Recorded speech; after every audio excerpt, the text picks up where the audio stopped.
રાજાનો ઉદ્ધાર કર્યો છે. આગળ નારદજીને એમ થયું, આગળ પોંડક ઉદ્ધારની કથા આવી, દ્વિજ ઉદ્ધારની કથા આવી, અને નારદજીને એમ થયું કે આ ઘરના 5 લોકો શાંતિથી ભેગા નથી રહી શકતા, તો આ ભગવાન આટલા મોટા પરિવારમાં કઈ રીતે રહેતા હશે? લાવ જઈને જોઉં તો ખરા. ઘણા ને બીજાના ઘરમાં ડોક્યું કરવાની બહુ આદત હોય, અને હવે તો બારી પણ મળી ગઈ છે, અને ઘરે બેઠા બીજાના ઘરમાં ડોક્યું કરવાની. અને એટલા માટે નારદજીને એમ થયું, લાવ જઈને જોઈએ તો ખરા. જો સુખનું બને તો પ્રદર્શન ન કરો, સુખ ભોગવો એની સામે કોઈ ના નથી, પણ એ રીતે સુખ ન ભોગવો, એ રીતે ન બતાવો કે બીજાને એનો અભાવ યાદ આવે, બીજાને એનું દુઃખ યાદ આવે, બીજાને એના અસમર્થતાનું ભાન થાય. સુખી થવાની પણ ના, મજા કરો ને, આનંદ કરો, પણ એનું પ્રદર્શન કરવાની જરૂર નથી. કારણ કે જ્યારે તમે એનું પ્રદર્શન કરવા લાગો છો ત્યારે ઘણાના ઘરમાં ક્લેશના કારણ બની જાઓ છો. અજાણતામાં આપણું ઇન્ટેન્શન ના હોય, આપણને લાગે મૂકીએ, અને આપણને પણ મજા ત્યારે જ આવે જ્યારે કોઈ બળે.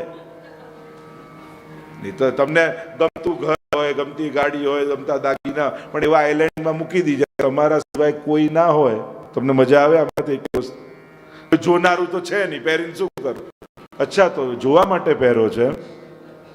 માણસ જે બી ધરે છે એ બધું પોતાના માટે તો હોતું જ નથી, સામેવાળો જો એના માટે જ છે.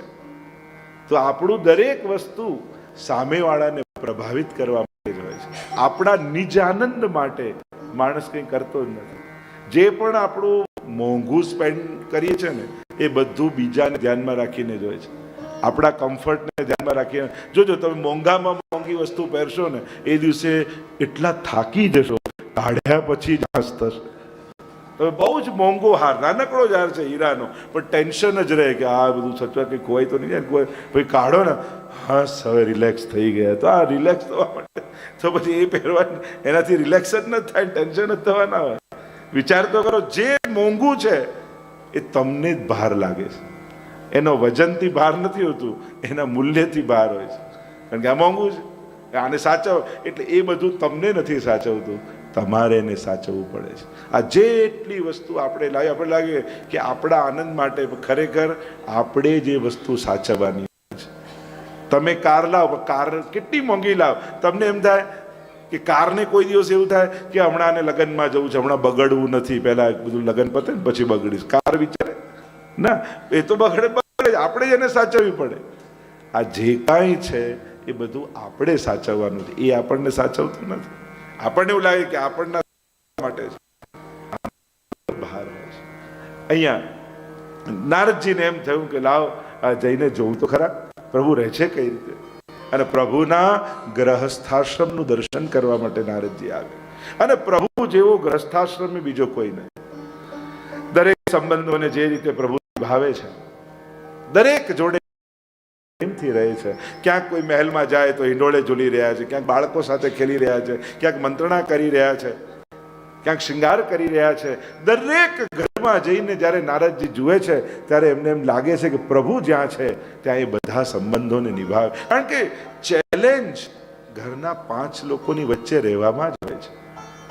દુનિયાના જેટલા મહાપુરુષો થયા, મોટા મોટા નેતાઓ થયા, મહાત્માઓ થયા, જેણે મોટા મોટા સંગઠનો ઊભા કર્યા, તમે આખો દુનિયાનો ઇતિહાસ જુઓ, એ પણ ઘરના 5 લોકોને ભેગા નથી રાખી શક્યા. આ ચેલેન્જ કઠિન છે. અત્યારે ચેલેન્જ ક્યાંય બહાર નથી, ચેલેન્જ હોય છે ઘરના સ્વજનોની વચ્ચે, કે આપણા આત્મીય પરિવારના જનો કેમ કરીને ભેગા સાથે ને પ્રેમથી રહે. એ સતત ચેલેન્જ બનેલી જ રહે છે દરેક ગ્રસ્તાશ્રમ. અને એ જ એનું તપ છે. તપ શું છે? પોતાની ઈચ્છાને મારીને પણ બધાને ભેગા રાખી રાખવા, પોતાનું મન મારીને પણ બીજાને ખુશ રાખીને સાથે રાખવા. અને વસ્તુઓ તો પાછી આવી જશે, પણ વસ્તુઓને ધન માટે સ્વજનોને ગુમાવતા નહીં. અને સ્વજનો સાથે સ્નેહ બાંધવો બહુ અઘરો છે. એના માટે ત્યાગ જોઈએ. સંબંધ નિભાવવા માટે જ્યાં દરેક વ્યક્તિ પોતાના હકની જ વાત કરતો હોય ને, ત્યાં ભેગા ન રહી શકાય. જ્યાં ત્યાગની વાત હોય ત્યાં જ ભેગા રહી શકાય છે. એટલે જ પાશ્ચાત્ય સંસ્કૃતિ ને આપણી સંસ્કૃતિનો પાયાનો ભેદ એ છે, ત્યાં રાઈટની વાત છે. આ તમારો રાઈટ છે. મા બાપ સામે આ રાઈટ, સમાજ સામે આ રાઈટ, ગવર્મેન્ટ સામે આ રાઈટ. ત્યાં તમને રાઈટ શીખવાડે કે તમારો અધિકાર શું છે. અને આપણે ત્યાં ડ્યુટીની વાત છે, ફરજની વાત છે કે દરેકની સામે તારું શું કર્તવ્ય છે. પહેલા દીકરો બનતો ખરા, કર્તવ્ય તો નિભાવ, પછી બાપ સામે અધિકારની વાત કરજે, પછી ભાઈ સામે અધિકાર, પછી પત્ની સામે અધિકાર. સૌથી પહેલા ફરજ કે હું મારી ડ્યુટી નિભાવું છું. ગાંધીજીને પ્રશ્ન કર્યો ને કે હક મહત્વનો કે ફરજ મહત્વની, ડ્યુટી મહત્વની. ત્યારે ગાંધીજી બહુ સરસ ઉત્તર આપ્યો હતો કે દરેક વ્યક્તિ જો પોતાની ફરજ સાચા અર્થમાં નિભાવે ને તો બધાના હકો આપમેળે સચવાઈ જ જાય. દરેક વ્યક્તિ જો પોતાની ફરજ એ જે અવસ્થામાં છે, જે સંબંધમાં છે, જે સ્થાને છે, એ પોતાની ડ્યુટી વ્યવસ્થિત નિભાવે, આપમેળે બધાના હકની રક્ષા થઈ જાય.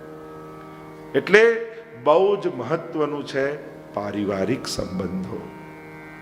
અને મહાપ્રભુજીની એ જ આજ્ઞા છે કે પરિવારમાં ગૃહે સ્થિત્વા સુધર્મત, પરિવારમાં રહીને સેવા કરવાની છે. એટલે ભાગવત સાંભળ્યા પછી પણ પારિવારિક સ્નેહ વધવો જોઈએ. મારા ઠાકોરજીને આપેલા સ્વજનો છે, મારા આત્મીયજનો છે, અને એ રિસ્પેક્ટ અને સ્નેહ આ બંને જળવાવ. જ્યાં આદર આપવાનો હોય ત્યાં આદર જ આપવાનો. અમુક જગ્યાએ તો એવી રાખવી જોઈએ કે હા, જ્યાં કોઈ વસ્તુ કહેવામાં આવે તો આપણે સાંભળી શકીએ અને એ સાંભળીને સ્વીકારી શકીએ. કારણ કે દરેક વસ્તુ આપણને આપણા ઉંમરે બધું દેખાય ને સમજાય જરૂરી ન. અને ઘણીવાર આપણને બાકી આખા ગામને પૂછવા જઈએ પણ વડીલોને પૂછતા શરમ આવે. અમે શું કરવા પૂછીએ, અમને બુદ્ધિ નથી. અરે તમે એકાઉન્ટનું તો સીએની સલાહ લો છો જ, તમારે લોની જરૂર પડે તો વકીલની સલાહ લો છો જ, તમે બીમાર પડો તો ડૉક્ટરની સલાહ લો છો જ. એમ તમારા જીવનમાં પ્રશ્નોની જરૂર પડે તો અનુભવી ડૉક્ટર આપણા મા બાપ જ છે, એને પૂછવામાં શું શરમાવા. એમાં પૂછવામાં કે કોઈ નાના થઈ જાય.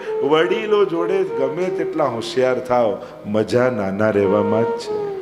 દુનિયામાં હાથ મિલાવનારા ઘણા. મોરારજી દેસાઈ 100 વર્ષના થયા ને ત્યારે પત્રકારે પૂછ્યું કે આ ટાઈમે તમને શેની કમી લાગે છે? તો કે આ ટાઈમે હવે મને કોઈ તુકારો આપનારું રહ્યું નથી, બસ એની કમી લાગે છે. બધા આશીર્વાદ લેવા આવે છે, કોઈ આપનારું રહ્યું નથી, એની કમી લાગે છે. તો ભાગ્યશાળી હોય એના ઘરમાં આશીર્વાદ આપનારા હોય વડીલો. જો બાકી બધું મેળવી શકશો, નસીબવાળાના ઘરમાં વડીલો હોય. આ બધા વડીલોનું સૌભાગ્ય મળવું એ સૌભાગ્યની જુદી જ વ્યાખ્યા છે. પુરુષાર્થ અને મહેનતથી ઘણું બધું લાવી શકાય છે, પણ બધું નથી લાવી શકાતું. વ્યવસ્થા અને સગવડતાઓ, પણ એ વ્યવસ્થા અને સગવડતાઓ પણ સ્વજનો વગર તો અધૂરી જ લાગે. એમ લાગે કે બધા ભેગા હોય અને ત્યારે માણીએ તો એક જુદો જ આનંદ હોય, પણ એકલા હોય બધું જ હોય તો એ પણ ખુશી નથી આપતું. એટલે સ્વજનો થકી જ, કારણ કે આપણે બધા છે ને તાતણાની જેમ જોડાયેલા છે. અત્યારનો સૌથી મોટો રોગ હોય તો ઇન્ડિવિજ્યુઆલિટી છે. મારી લાઈફ છે, મારી રીતે જ, મને કોઈએ કહેવાનું નહીં, હું જે કરું મારી રીતે કરીશ.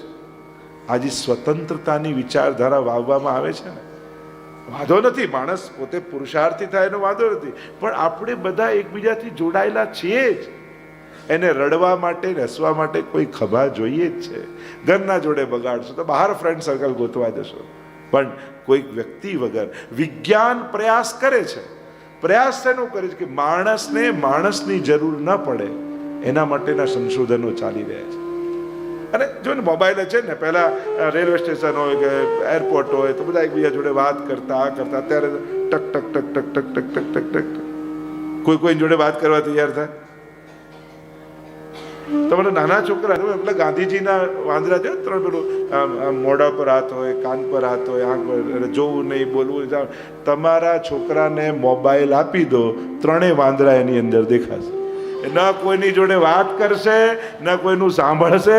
બાજુમાંથી કોઈ નીકળી ગયો છે ને તો જોશે નહીં, પેલો એમાં જ ખૂપેલો જ રહે. તમારે 3 જોવો ને મોબાઈલ આપીને જોજો. મૂળ વાત છે માણસ માણસ વગર. અને જે દિવસે વિજ્ઞાન આમાં સફળ થઈ ગયું કે માણસ માણસ વગર રહી શકે, ત્યારે દુનિયા બહુ કદરૂપી થઈ જશે. કારણ કે મશીન વ્યવસ્થા આપી શકશે, હૂંફ કોણ આપી શકે? એ તો કોઈ ને કોઈ સ્વજન દ્વારા. એટલે હવા અને હૂંફ, આ બે જ વસ્તુ માણસને જીવાડે છે. એટલે હૂંફ બહુ મહત્વની છે. અને એટલા માટે સમાજ જે રીતે જઈ રહ્યો છે, મારી લાઈફ, મારી જિંદગી, અરે 10 માળનું બિલ્ડિંગ હોય ને 4થા માળે તમારો ફ્લેટ હોય ને તમે કહો મારે સળગાવી દેવો છે, તો ઉપર વાળો બૂમ પાડે ને નીચે વાળો પાડે, ભાઈ તો અમને લેતો જઈશ તું, તો ભલે તારો છે પણ અમારી જોડે જ છે, એમ કોઈ મારી લાઈફ છે મારે ખતમ કરી દેવી છે. અરે તું એકલો નથી, તું કોઈનો દીકરો છું, એને મારવાનો અધિકાર તને નથી. કોઈનો ભાઈ છું, એના ભાઈને મારવાનો અધિકાર તને નથી. કોઈનો પતિ છું, સ્ત્રીના પતિને મારવાનો અધિકાર નથી. મારી લાઈફને હું, આ તો કેવી નાની બાબત થઈ, પણ એક વ્યક્તિ કેટલા સંબંધોને જીવતો હોય છે. એ સંબંધોને મારવાનો અધિકાર તારો નથી. તમે વ્યક્તિને મારી શકો, પણ કેટલા સંબંધોને મારો છો, શું એ રાઈટ તમારો ખરો? કારણ કે તમે કેટલા લોકો જોડે કનેક્ટ છો, જોડાયેલા છો. રિલેશન જો એટલે કે ને, કોન્ટેક્ટ લિસ્ટ કેટલું લાંબુ આપણું હોય છે, પણ રિલેશન લિસ્ટ કેટલું ટૂંકું હોય છે. સંપર્કમાં તો બહુ લોકો જોડે હોઈએ છે, સંબંધો બહુ ઓછા હોય છે. અને એમાં પણ કોરોનામાં તો બહુ થયું, 20 જ જણ બોલાવાના લગ્નમાં, 50 જ જણ બોલાવાના, અને પછી જે ગડમથલ થાય, લો 50માં અમે નહીં ને, તરત જ પેલાને ખોટું લાગે. ત્યારે કોઈ પ્રશ્ન મૂકે કે આટલામાં જ આટલા આવવાના. અને તકલીફ શું થાય, 50 જણની પરમિશન હોય અને કન્યાને પરણાવો ને વળાવો તો 51 થઈ જ ગયા, કારણ કે પેલી તો આમાં કાઉન્ટ હતી નહીં, એટલે એમ તો કાયદો તૂટી જ જાય. મૂળ વાત એ છે કે સંજોગો જ્યારે પ્રશ્નો મૂકતા હોય છે, શું આપણે એની પાસે જવાબ હોય છે, આપણા સમાધાન હોય છે? જીવન દરેકને રોજ અથવા ક્યારેક ને દરેક વખતે કોઈક પ્રશ્ન મૂકતું હોય છે, અને પ્રશ્નોના સમાધાન આપણે કઈ રીતે શોધી શકીએ છીએ? તો તમને આપણને એવું લાગે સમાજમાં જે થવું હોય થાય, ને ભલે મંદિરો હોય ના હોય, કોઈ સત્કર્મ કરે ના, આપણે તો આપણું ઘર સાચવીને બેઠા છે. પણ એક વસ્તુ યાદ રાખો, સમાજમાં જે માહોલ બનશે એનો રેલો વહેતો વહેતો એક દિવસે ઘરે આવવાનો જ છે. તમે સામાજિક જવાબદારીથી ભાગી નથી શકતા.